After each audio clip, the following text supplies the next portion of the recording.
Nice to see you again, Earl. Nice to see you, Miss Dunlop. How's your day been going? Well, just another day at work.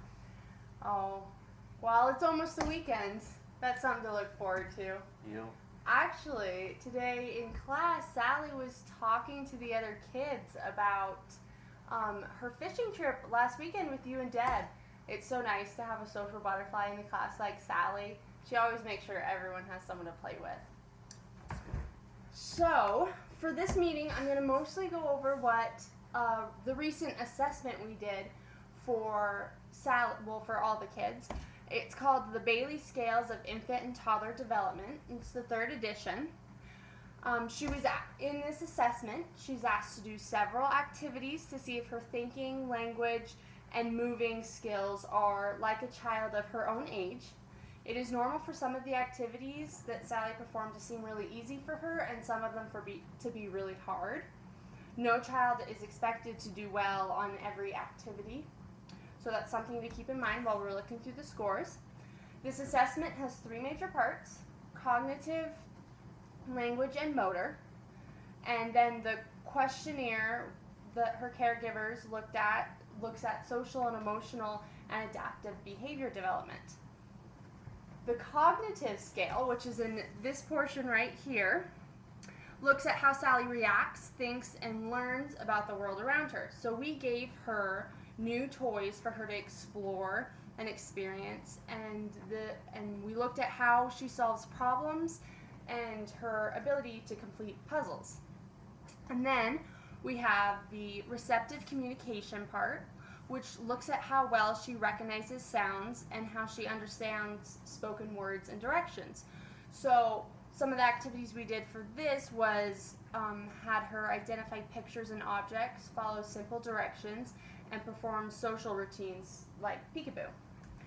Then was the expressive communication part, which looks at how well she communicates using sounds, gestures, or words, and answering questions. And then we have the fine motor part, which looks at how well she can use her hands and her fingers to do something. So it's the small muscles. We had her perform tasks like stacking blocks, drawing simple shapes, and placing small coins in slots.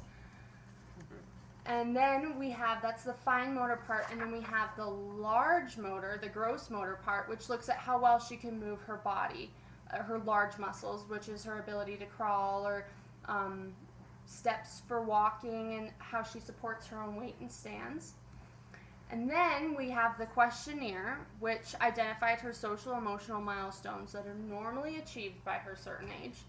And the adaptive portion of the questionnaire looks at her ability to adapt to various demands in normal life for a toddler. And then we are going to use the scores from the scale.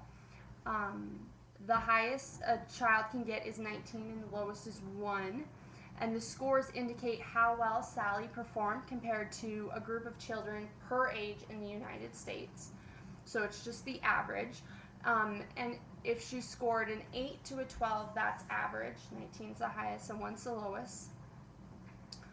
And so the Bayley's assessment measures development. However, a child's score can also be influenced by her motivation, attention, interests, just how she's doing that day.